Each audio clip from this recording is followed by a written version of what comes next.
Hello, welcome to Megan Chitwood Live, powered by BNI. In this episode, we are going to be talking about International Networking Week because today, Monday, we are kicking off International Networking Week. And we're also going to talk about the difference between networking and building a referral relationship. So let's get started.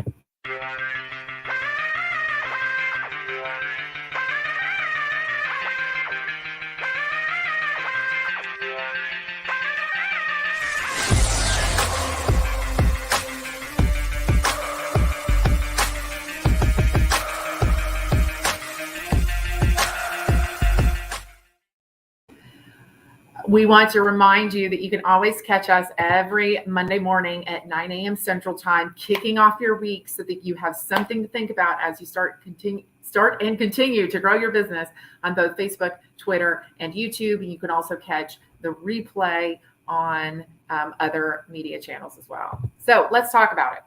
International Networking Week. International Networking Week happens the first full week in February every single year. It has been going on for years and years. It is a BNI initiative to help raise awareness of networking across the world. One of the things that BNI has found, which is very interesting, as we all speak the language of referrals. It doesn't matter if we are different culturally or if we are have different ethnic backgrounds. It seems that the idea of building trust and helping each other grow each other's businesses works in every single country in the world so far. We're in about 72 of them, so but they're working in all 72.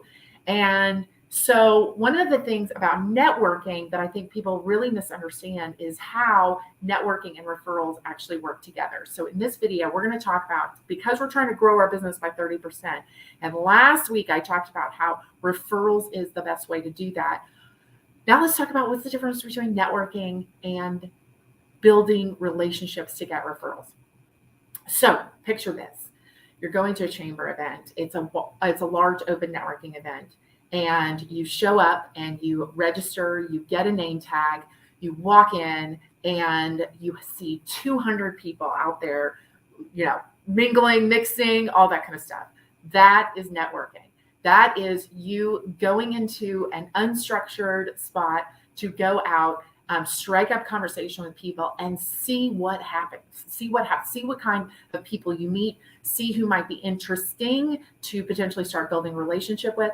The others might be see also who potentially just happens to need your product or service. Now, most of the time people go to a networking event because they are trying to get business. But I want to ask you the question, how many of you go to a networking event to buy something? Anyone? No. Nobody ever goes to a networking event to buy something. They go to a networking event looking to grow their own businesses, but they're never going to a networking event to buy something. So because of that, basically you're going in and you're striking up a conversation and you're starting to tell people about what you do.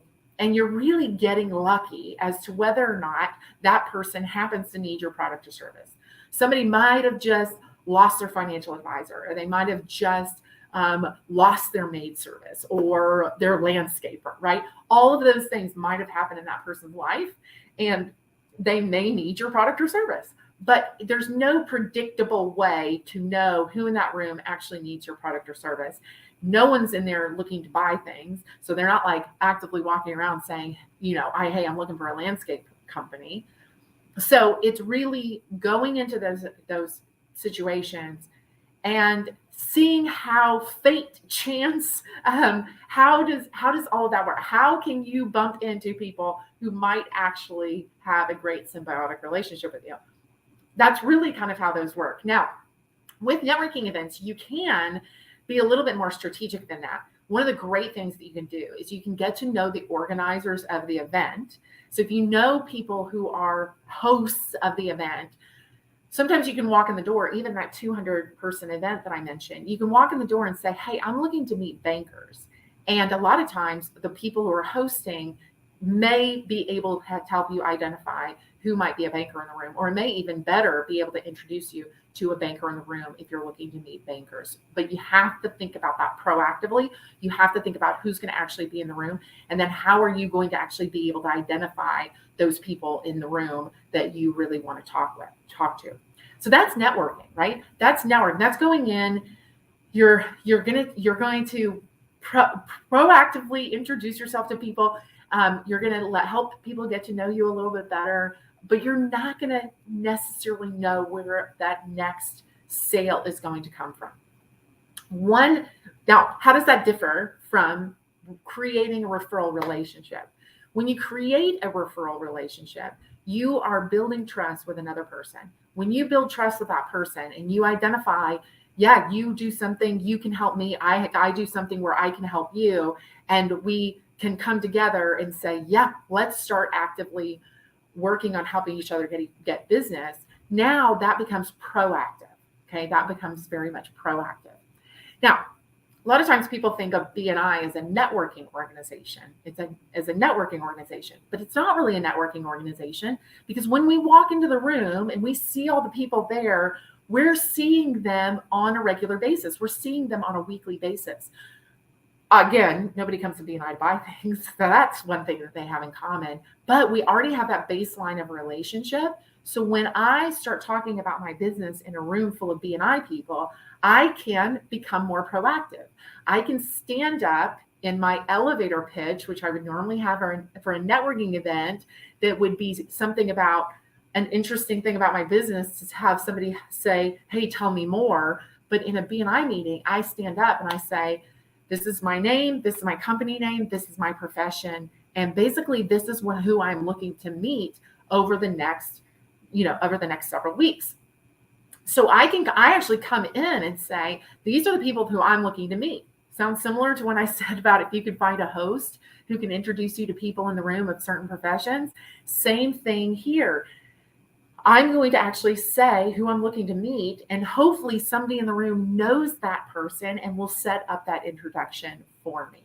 So we already have a baseline of a relationship in the room. We have a baseline of trust in the room. So we can go ahead and, instead of it being like a new relationship where I'm saying, hey, this is who I am and this is what I do, I can jump right into, this is what I do and this is what I'm looking for. And strategically, this is why I want to meet that person. And this is how you can introduce me to that person. And someone hopefully in the room knows them so they can make that introduction for you. So it's very different. It might sound subtle to some, but it's very, very different. Networking event, you assume you don't have relationships and you're just starting the relationship. A referral group, you actually have relationships built within that group. And now you're using the people that those people in the room know, and you're being much more strategic about what you're looking for. This one tends to be a lot more reactive. This one tends to be much more proactive, or can be much more proactive, which is why you want to consider, as you're trying to increase your referrals by building relationships with other business professionals, you want to consider networking groups when you're doing that. So because, again, you're going to get to know those people, you're going to have some familiarity. When you have familiarity, I will introduce you to who I know if I know you well and I have a trusting relationship with you. Okay, so that's the difference between a networking group and a referral group. Why would you want to be a part of both of them? I sometimes hear people say, I'm a part of a referral group. I get a bunch of referrals from them. Why would I want to network? Why would I want to network? Because, as I mentioned earlier, networking helps you create new relationships. None of us have a complete network. None of us. Okay. Me included. I know a whole lot of business people across northern Alabama. I don't have a complete network. I don't have a painter in Huntsville, as an example. I do not have a complete network. We will never have a complete network. It is always changing. It's ever evolving. So I go to a networking event to see if I can meet people that I can start additional relationships with. And then I can see, it's kind of like dating. I can see, who do I want to talk to again next? Who do I find, interesting enough to say, hey, I think this person could be a really good referral partner for me. Or, hey, I really think I could help this person out. Or, hey, that person mentioned something that, in fact, if once they get to know me, they might be able to pass me a referral. It's that brand new relationship. That brand new relationship helps because in networking groups, or in referral groups, we're trying to complete our network. We're trying to have a tight-knit network where everyone in the room are people that we can pass business to or can pass business to us. So networking events is a great place to go to create a new relationship, to potentially introduce you to your referral relationships. And that is how we get visitors into our referral groups, right? It's how we get visitors. The other thing is there are lots and lots and lots and lots and lots of people in this world that would never want to commit to a referral relationship group. There's a lot of them. So, but you'll find them here, and it doesn't mean they're bad people. It just means that they are people that you're going to have to create and nurture a relationship with outside of your referral group. Okay, does that kind of make sense? So let me kind of try and process this out for everyone. Let's say I don't have a network at the moment, and I'm not going to just go join a referral group. I'm going to actually build it up. What I would do is I would go to a networking event. I would meet people that I say, oh my gosh, this person seems like they have very common values, or they seems like it is someone who I could promote to people that I know. I meet that person. I start building that relationship. I bring them into the concept of having a referral relationship, and we become referral partners. Okay. So now there's two of us. We're going to both go out then and say, who else can we bring in to this referral relationship that we have here? And we're both going to go out now to those networking events separately. We're going to meet people, and we're going to bring them into this referral group that then we're going to get to know them, and we're going to continue building that out. So now we have about 4 people who would be interested in building referral relationships. And we would keep doing that.